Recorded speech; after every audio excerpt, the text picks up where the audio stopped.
Hey, you're listening to the Burnt Out Entrepreneur podcast, where you'll learn why you're feeling so burnt out, some insights and hacks to get you along this entrepreneurial journey.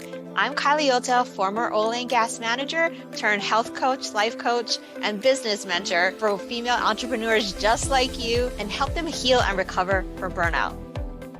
Hello, and welcome back to another episode of the Burnt Out Entrepreneur podcast. I'm your host, Kylie Ota, and today I am so excited to introduce you to Chris Clews. Okay, so he's the first male I've had on my podcast. So, oh, really? Okay. Yeah, I just realized that. I feel honored. Welcome to the show. Anyway, he is not your ordinary keynote speaker and author because, and this is why I was so attracted to him in the podcasting group that we're in together. He talks about 80s references. So if you don't know, I was born in 1978. So I grew up in the 80s and 90s, and just how he talks about 80s pop culture and how he relates it to the workplace. I was like, I got to have you on the show. And anyway, he has a 3-book series called The Ultimate Series on Essential Life and Work Lessons from 80s Pop Culture. Duh. And he's spoken to diverse organizations, and he has had a dramatic impact on the business landscape. So, oh my gosh, Chris, welcome to the show. Thanks, Kylie. Again, I'm honored. I didn't know the first male guest, so that's awesome. And we're going to have a lot of fun today. We are, yeah. If you're an 80s baby or 90s baby, this is going to be so fun for you. And if you're not, well, I'm sure you have a parent or a grandparent, cough, who's probably introduced you to some of the 80s pop culture. And like we were talking about on the pre-interview, that 80s pop culture has just kind of taken over the landscape, like Star Wars, like a lot of that stuff is coming back, And I know we're going to get more into that. But before we tap into that 80s pop culture goodness, just tell us a little bit about your history, right? Your work history, burnout, and whatever. You were a corporate marketing executive of all things, and then you switched from that into becoming a keynote speaker and author. So tell us about your experience and how you made that transition. Yeah. So again, I appreciate you having me on. I do want to say that it's independent podcasters like you that give people like me a voice. And I really appreciate that, because I just come on and do my thing, and I know all the work is on your end. So I truly, truly appreciate the opportunity. Yeah. Thank you. Yeah. So how did I do this? I mean, I was in corporate marketing for 20 plus years, and I still love marketing. It's still a huge part of who I am. Yeah. But at one point I was in a job that wasn't working out for me. I think we've all kind of been there. And I was thinking, what is it that I want to do? And who do I want to be? I was 46 years old, and I was still trying to figure this thing out. So I was having a self-pity party of one on my couch, as I tend to do. And The Breakfast Club came on, and a classic movie, and I'd seen it 100 times. And, I knew every line, but there was this one line, I'd heard it, but I never really listened to it. And it's by Bender, the criminal. And he says, screws fall out all the time. The world's an imperfect place. And I kind of sat up and I said, my screws have fallen out. I'm in an imperfect place. What am I going to do to fix it? Am I just going to keep going with, put these same screws back in and keep going down this path, as Henry David Thoreau said, not an 80s pop culture icon, more like an 1840s. He said, the mass of men, today we'll call that the mass of people. The mass of people lead lives of quiet desperation. And he was recognizing that in the 1840s, before the Industrial Revolution, before people were working in factories, before they were in. And I was like, yeah, I'm living this life of quiet desperation. Like, what am I going to do? Am I going to break out of this? And so I decided to get a whole new set of screws and a whole new door and a whole new door frame and walk out to this entirely new journey, which is what I'm doing now. And there was another character from The Outsiders, Johnny Cade, played by Ralph Macchio. For those of you that haven't seen The Outsiders, maybe you've seen Ralph Macchio in something small called The Karate Kid, and maybe you see him in Cobra Kai now. If you're younger, you're like, oh yeah, he's Daniel from Cobra Kai. So he said, you still have a lot of time to make yourself be what you want. That meant so much to me that I have it right here on my arm. So it was a really important quote for me that, yeah, I was 46 years old. I wasn't a young entrepreneur, wasn't old, but I still had a lot of time to make myself be what I want. And so I put those two together, and I thought, maybe there's something here with lessons from 80s pop culture. And I wrote an article on what the Breakfast Club teaches us about problem solving, this whole idea of screws falling out. And I went from there. And now I'm sitting in front of you with 3 books. I'm a keynote speaker, as you said, to big organizations like DHL, Visa, University of Florida, UPenn Medicine. And I couldn't be more with my life. And it was all because I just had this epiphany. And then I decided that I was going to take that leap. And as you and I talked about, there was some burnout that happened during that transition. Yeah. Yeah. We were also talking about this perception of stability. I think when we grew up, right, it was like, okay, you graduate, go to college, get a degree, get a job, and then you stay in that job, get your pension, and you're out. Yeah. And in this day and age, especially with what happened in 2020, nothing's guaranteed. Mm-hmm. Nothing's guaranteed. And I mean, I left in 2018 before I knew any of this was going to happen. And it's like we talked about, it's relative stability. Right? If you're in a job, is it stable or not? Like as an entrepreneur, there's a lot of ups and downs that we go through. It's like, Yeah, the perceived stability of the corporate world. We know, listen, there's a lot of perks to being in the corporate world, but there's also a lot of traps. And one of those is that you can get very comfortable, and then suddenly you walk in on a Friday and they say, thanks a lot. We appreciate the last 8 years, but we got to cut 5% of the workforce. That's that perceived stability. So when you're an entrepreneur and people say, how can you take that risk? And it's so scary. I'm like, yeah, it's only scary because you wake up every day knowing that you're the one that has to create this thing. But if you thought about the idea that on any Friday you could walk in and they could say, that's it. Corporate world's kind of scary as well. So then you have to make that decision. Do I want to do this for me or somebody else? And that's ultimately where that decision comes from, I think. Yeah. We experienced the same thing. My husband and I worked for the same oil and gas company, and they closed our plant. And next thing you know, we got sold. And I said, you know what? I looked at him. I said, we both can't be on this sinking ship. I mean, especially with everybody going green, environmentally conscious. It's like, well, we don't know how long this industry is going to be stable either. It's industrial revolution, like you talked about. It's been stable for a long time, but who knows when laws are going to change and clean energy is going to take over, and next thing you know, because it literally happened that quickly. Right, I'm from Hawaii, so we had a plant in Hawaii, and his brother ended up staying with the company, and it's like everybody got scattered because we got sold, and eventually the competitor bought us out.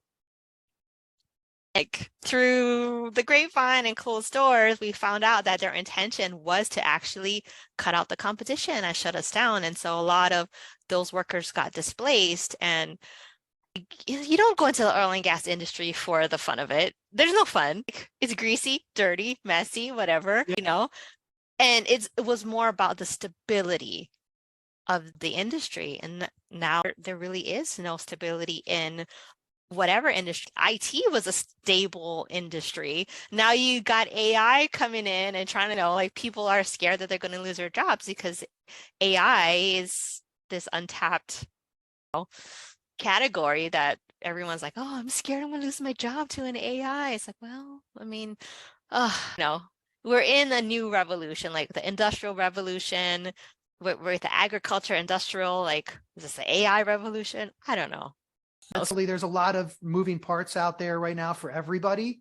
And, but I do tell, like, if you're going to take that entrepreneurial route, that you need to be prepared to, as one of my buddies told me, he's like, you caveman it, cavewoman it, in terms of what I mean by that is you got to be ready to say for a while, like, there are things I need, there are things I want. When you have that corporate job, you can have the wants and the needs. When you decide to become an entrepreneur, you got to focus on the needs. The wants got to be put aside for a little while. Navigate this new life and try to build something that people care about, and that they care about it enough that they want to pay you for it. And so that takes time, and that burnout that you talk about on your podcast, there was an 18-month window where I was doing that proverbial burning the candle at both ends. I had a full-time job with a big company, at a marketing executive level, where I was traveling quite a bit. And I was trying to build this thing. And so I was doing that at 11 at night to 3 a.m, then getting up at 6:37, starting my day job all over again. When I was on planes, I was doing this stuff. I was doing everything I could. And it took about 18 months, but it was pretty brutal. I mean, I couldn't be happier now, it's not something where you just say, I'm going to leave my job and I'm going to have this product or this service and everybody's going to want to buy it tomorrow. I mean, I guess that could happen, but most likely that's not going to be the process. That's why when they talked about the great resignation a couple of years ago, I feel like we're getting the great return now to people going back and saying, that was not what I thought when I left. I thought I was just going to walk into this entrepreneurial world and everybody was going to buy what I was selling. And the reality is that's not the case. And so for a lot of people that perceive stability that we talked about, and that's perfectly fine. We're all built differently, but I do think there is a great return happening. And, I like that you talked about that because yes, I do see it in some of my masterminds and entrepreneurial circles. People are like, hey, I got to get a job, Yeah, it's tough. Yeah, it's tough. But yeah, I did the same thing, burning the candle at both ends. Like getting my coaching certification was like a whole annual, it wasn't one of these 6-week deals. It was like a whole annual certification. It's like, working on things when we had some downtime on the job. But you got to do what you got to do. And I think that's what made your entrepreneurs like us, the people who are resourceful. And I think that's part of what it takes. When you're thinking like, am I qualified to do this? Like, well, do I have the tenacity? Do I have that? And when we're talking about burnout, right, I have these 4 different archetypes, and there is the powerhouse archetype who is that person that would just burn the midnight oil and will like you, right? Like 11 to 3, but you still have to wake up at 6. It's like, well, I would consider a powerhouse move. And there are other people, you just do entrepreneurship differently, but those people are the ones that have the tendency to burn out because, we're so used to burning the candle at both ends, like going after what we want and making things happen that sometimes it's like, when we get to a certain point, it's like, well, okay, I'm done. So work hard, but you also have to learn how to play hard. So I don't know. For those of you who are listening, hey, I thought this was about burnout, not about like burning the candle at both ends. There is a time and a place to have your rest. And there's seasons, right? That 18 months you went hard, but not you're full-time in entrepreneurship. We're reaping the benefits of the hard work during that push season. When you were just talking there's two lessons I actually have from 80s pop culture that kind of tie back to what you were just talking about. The first is, you were throwing out a lot of questions there about yourself that we do. Am I ready for this? Am I good enough? Are people going to care? All of these things. And so there's a movie called Trading Places, which is not one that it's a great movie. But when people say, what 80s pop culture, they think The Goonies, E.T., Raiders of the Lost Ark, these kind of classic epic movies from the 80s. Trading Places, Eddie Murphy and Dan Aykroyd and Jamie Lee Curtis. If I say those 3 names, that should be enough for you to at least check it out if you haven't seen it. It's a fantastic comedy with a really good social kind of issues bent to it as well. And it takes an interesting look at society as well. And so there is a moment, though, where we have Eddie Murphy's character, Billy Ray Valentine. And we see him at the beginning. He's like this incredibly bright guy who uses it to do like cons on the street and stuff. And then you have Dan Aykroyd's character, Louis Winthorpe III, who's kind of born into this like privileged opportunity where he becomes this commodities broker. And the 2 guys that run the firm are these knuckleheads who think they like to do different bets with each other. They're going to bet $1 if they like basically took Louis and put him on the street, and they brought Billy Ray Valentine in from the street, brought them in and said, what would happen if they traded places? That's the name. And so we see Billy Ray Valentine begin the movie. We see he's an incredibly bright guy, but he just hasn't been given the opportunity. So now here's this opportunity that's been given to him. And we know he can do this job. We know he can do it, but he's not so sure. So the first day of the job, he gets pulled up. He pulls up in the Rolls Royce. The butler, Coleman, lets him out of the car. He's got this nice suit on, and he's looking up at this building, this huge brokerage building. And he says to Coleman, what if I can't do this job? What if I'm not what they expected? And Coleman says, just be yourself, sir. Can't take that away from you. Now, if that was just the only thing, just be yourself, that's a great lesson in and of itself. But there's something deeper here, and it's that confident people question themselves, arrogant people question others. And, I talk about this a lot, and you were talking about all those questions that run through your head as an entrepreneur. I think people think when you're confident, you don't question yourself. Nonsense. Confident people are constantly questioning themselves. That's how you get better. Because at some point, if you decide, there's no more questions to ask about what I do or about myself, then what are you going to do? You're going to start pointing fingers. You're going to start blaming other people if something goes wrong. Right. And that's where the arrogance comes in. It couldn't possibly be my fault. And so, or this couldn't possibly be happening because of something that I did. Way. So that's where the arrogance comes in. Confident people constantly, when I get up on stage or I'm about to get on stage, there are a lot of questions going through my head. Am I going to be good enough? Are they going to like me? Are they going to feel like what they paid me, they got every single penny's worth? Are they going to laugh when I want them to laugh? Are they going to retain what I want them to retain? All these questions every single time. But once I get up on stage, it all goes away. And I'm like, okay, it's me now. It's up to me. I need to do this. And so there's a really important lesson there that Billy Ray Valentine, Eddie Murphy's character, taught us from Trading Places. I love it. And what came to me was like pride comes before the fall. Like that confidence versus arrogance, where like, okay, I'm confident.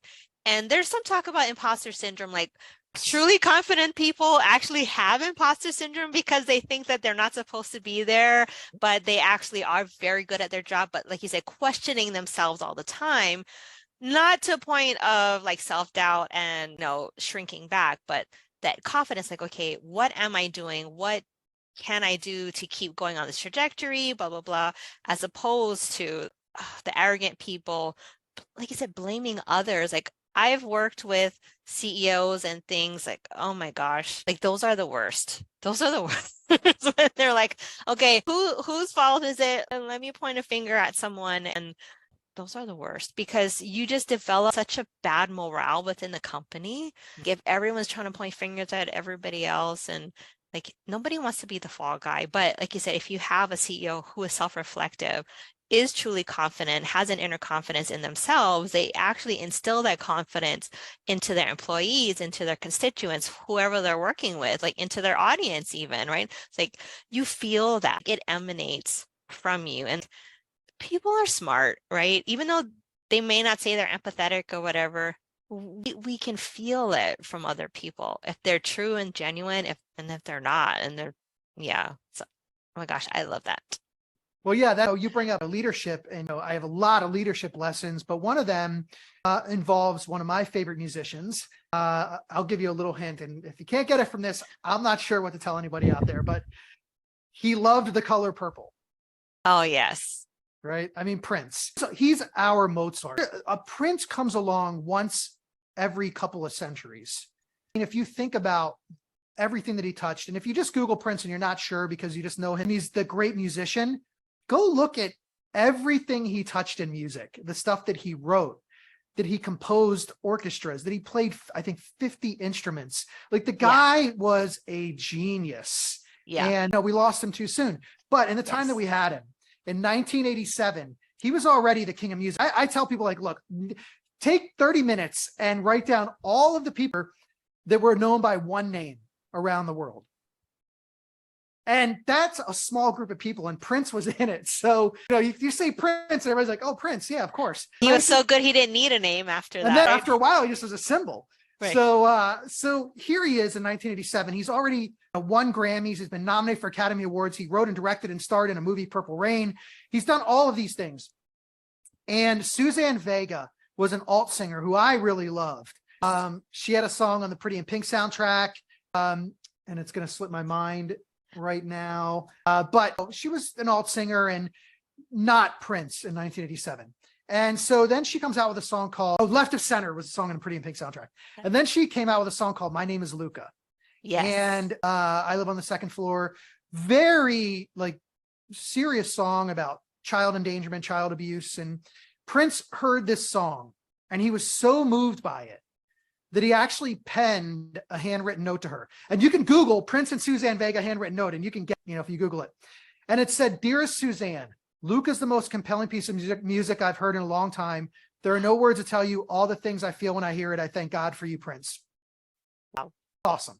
And his handwriting's as magical as you would think it would be. When you Google it, you'll see it. There's like a little dove's insignia. And he's like, you can see Prince in it, so much of this handwriting.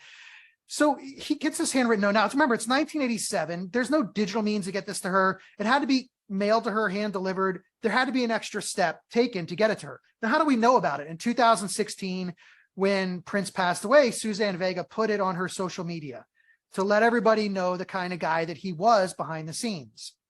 Yeah. And what did Prince teach us with this handwritten note? 3 things, and I'm going to get to your leadership thing right now.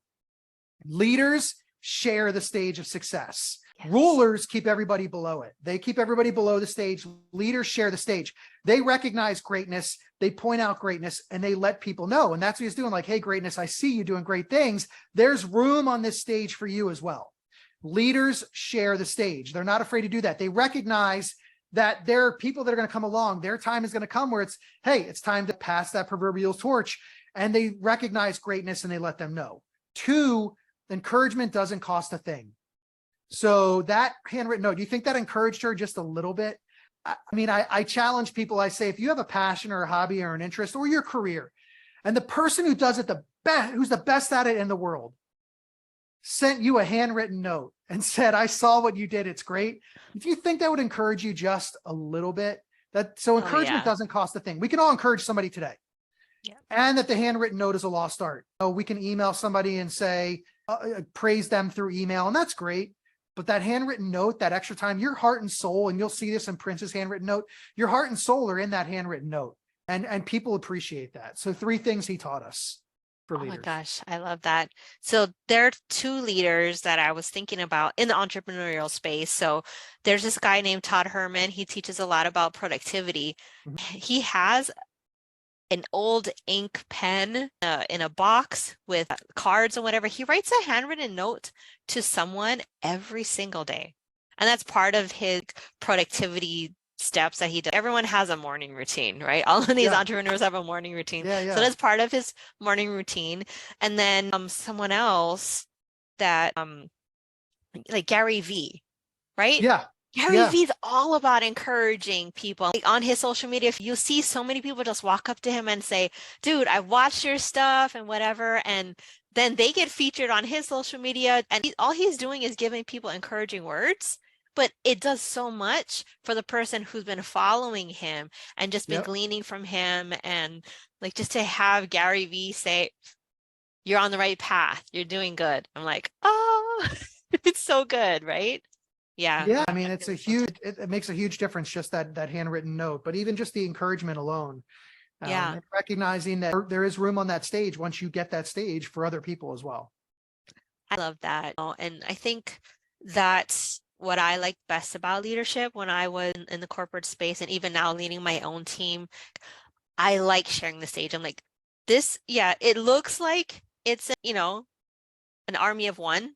But I know I have people behind the scenes, that help me, that make me a better person. And I tell my team, I'm like, without you, like, this podcast wouldn't be done.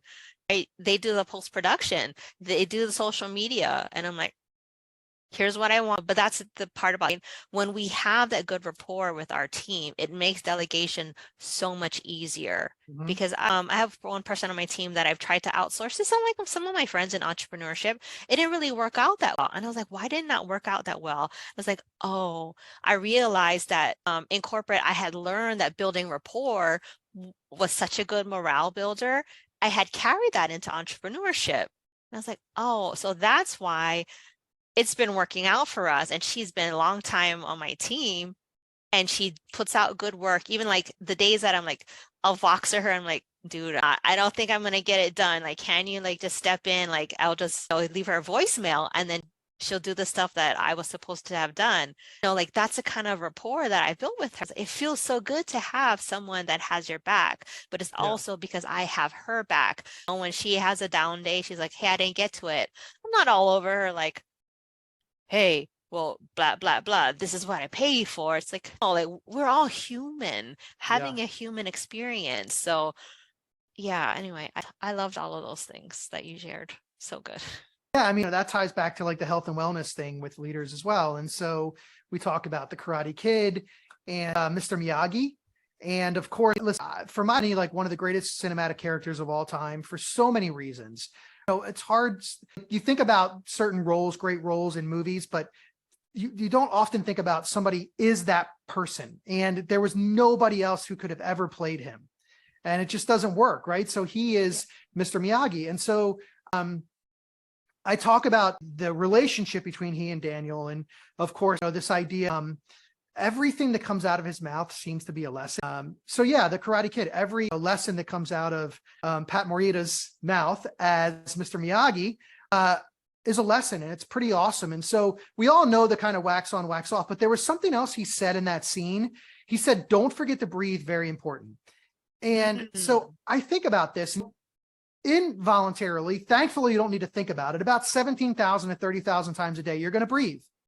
Yeah. Your body does it. You don't have to think about it. If you did, I'd be in trouble. I can tell you that right now. My brain is not wired to think like that. So thankfully we don't. But when we think about breathing in a different context, I think about the idea of breathing. What does breathing mean to you? And you were talking about how we have our down days. Sometimes we're just not feeling it. And so I say to people have you ever had a case of dehydration? Mm-hmm. Okay. Dehydration, right? You know how it feels. It's awful. And it takes days mentally and physically to unwind from it. And so I say that stress is like dehydration. By the time we realize we have it, it's too late. Oh, and so dehydration is the same way. I've had it too. And there were all these things I could look back during that day that I could have done to avoided the dehydration, but I didn't. And then all of a sudden it hit me out of nowhere, physically and mentally. Physically, I thought I was dying. It was crazy. It was really scary, actually. And stress, because we carry it around so much, I don't think we realize how much we're carrying with us until all of a sudden it shows itself in whatever form it does. For everybody's different in how stress shows. But stress is like dehydration. By the time we realize we have it, it's too late. So this idea of don't forget to breathe, whatever that is. Breathing could be playing with your dog, your cat, your kid, taking a walk, having a cup of tea, yoga, whatever that thing is. But it's more important that leaders out there, that your team members know that they have time to breathe. And sometimes that's not going to come at the best time. Sometimes it's going to be 30 minutes before a meeting where they're like, I'm feeling it. I got to take a step back. You have to give them that flexibility. And leaders, you have to breathe as well, because we talk about how shit rolls downhill. Well, stress rolls downhill as well. And when stress rolls downhill, it's a lot worse. It takes everybody with it. It makes people unproductive. They're walking on eggshells, as we talk about around you, because you're stressed out. And the team members, when you give them that time to breathe, oftentimes just knowing that they have it, they'll probably do less of it and they'll be more productive because they know that if they really need it, they can take it. And that's really the key. Just letting people know that that door is open to breathe. And when we do that, here's when leaders take a breath as well, then we're all more productive, we're happier, and we have a better environment for everybody. I love that. See, this is why you're meant to be on my show. Oh my gosh, and you're talking about dogs. Like, I just got a puppy recently. Oh, you did? Oh, added stress. I say recently, she's going to be a year old in a couple of weeks. But, she's still in her puppy phase. And it's kind of like a COVID puppy. We had my daughter move back in with us, and she had a dog, and then she found a place. She graduated from college and she moved out. It's like, oh, I need a puppy. And so we went looking for a puppy. We got this one. I'm like, whoever said that taking care of a puppy is easier than a baby, I'm sorry. I'm so sorry. It's not. Because I was telling my friends, you can put a baby in a diaper. You can put a baby in a carrier. You can take your baby to the grocery store. No, I have a corgi. And she found a way to push her cage anytime we were out of the house. So she's not crate trained. She just has free reign of the house now, because it's like, let me just go with your personality type. You want to be free. You don't want to be in a cage. Fine. But let me teach you the parameters of being out of the cage. So anyway, why am I bringing up dogs is because Chris and I were talking about dogs, and one of his passions is he loves dogs. So just Chris, tell us more about the dogs and your rescue and Brody and Yeah. So I'm a big animal rescue advocate. And so it's kind of ingrained in me, all the way going back to my grandmother, who was doing advocacy for animal rescue in the 40s and 50s before it was even a thing. I wasn't around then, but I'm pretty sure it wasn't really the thing that it is today. It's kind of just been passed down to my sister and I. And you mentioned my boy Bodie, who is named after Patrick Swayze's character in the movie Point Break. Right. I'm a huge Patrick Swayze fan, as you can tell by the Roadhouse shirt. So there is a lesson from an 80s movie, of course, about that ties back to this. I'll share the story here.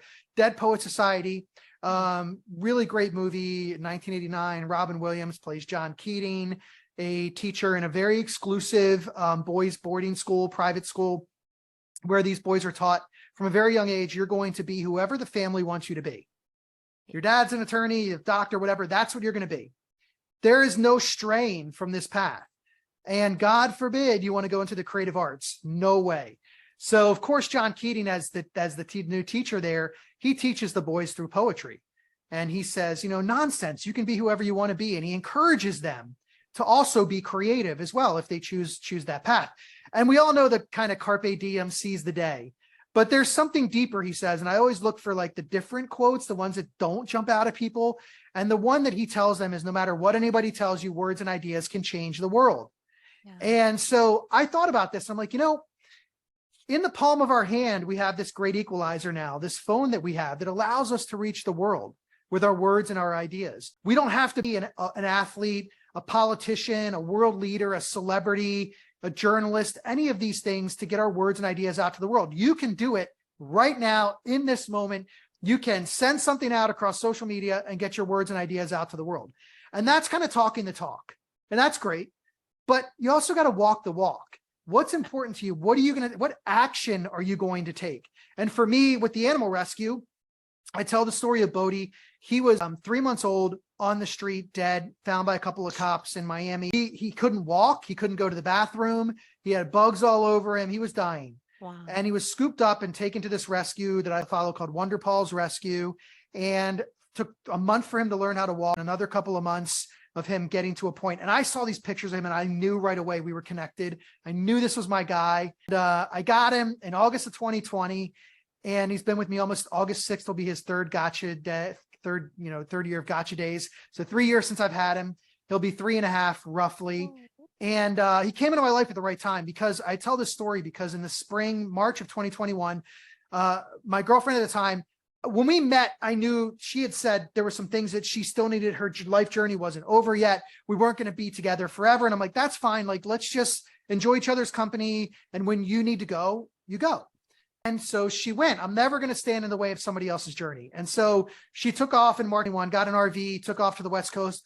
It was hard for me. I mean, I was happy for her because this was her next step, but it was hard for me to say, okay, like, I mean, I can't get in the way here. I've got to let her go. Yeah. And so she went.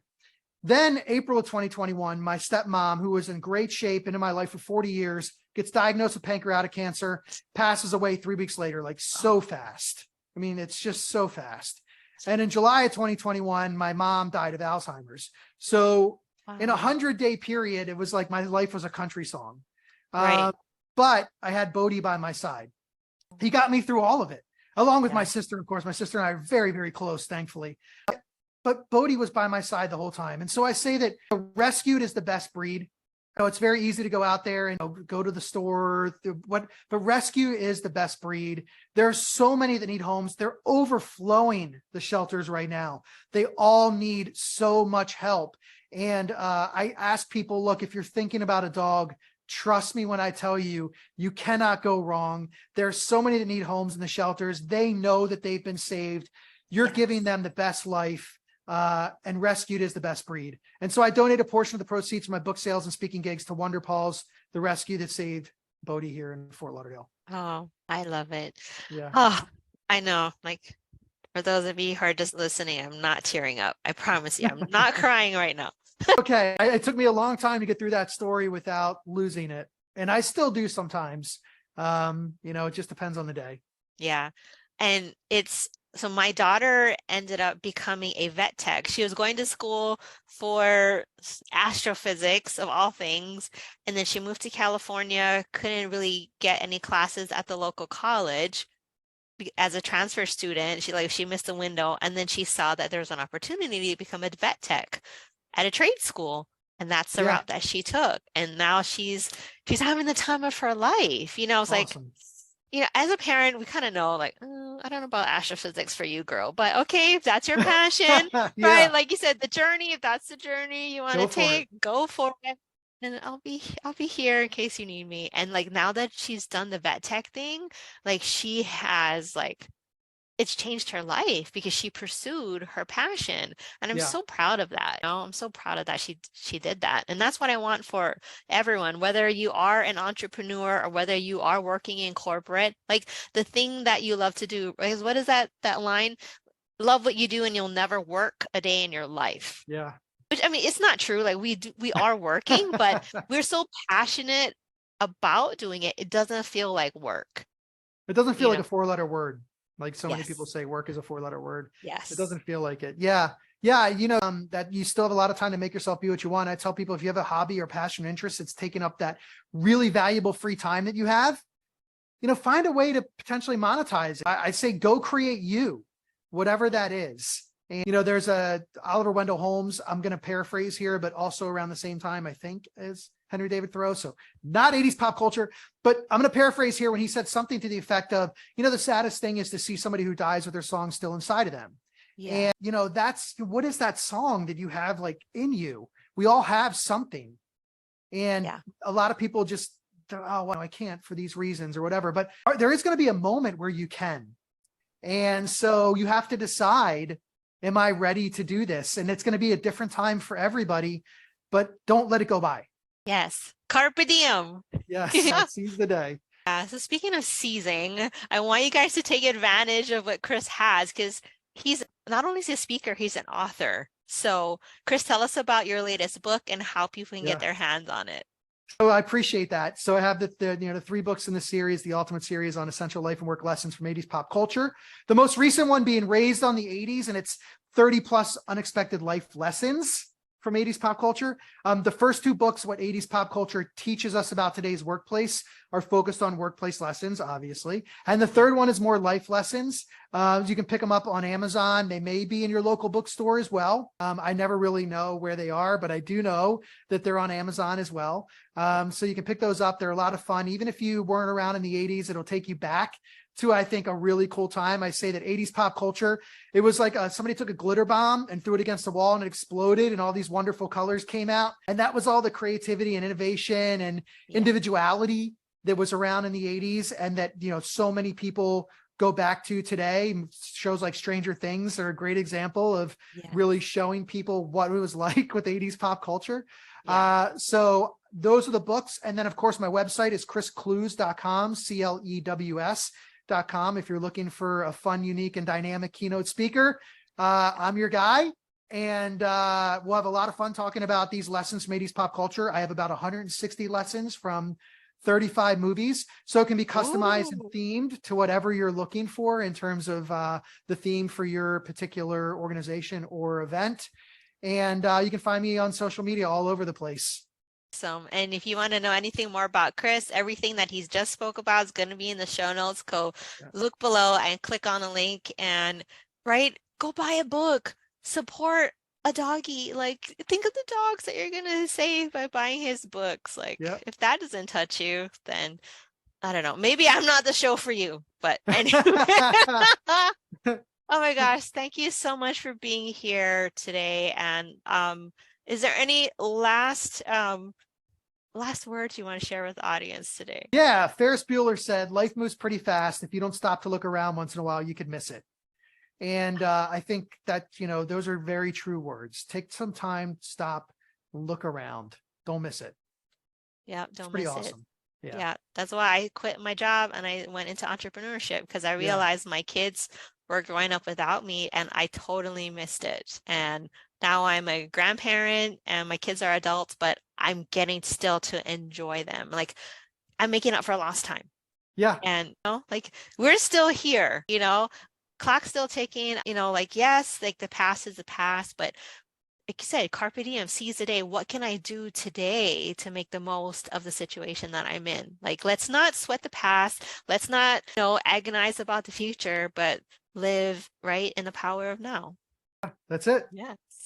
Yeah. And stay rad, everybody. Yeah, stay rad. And I wish I had, more 80s gear, but I didn't have it. It's all right. I got enough for both of us with the blockbuster in the background. Anyway, thanks, Chris, for being on today. I'll see you guys again next time, and Bye. Thanks, guys.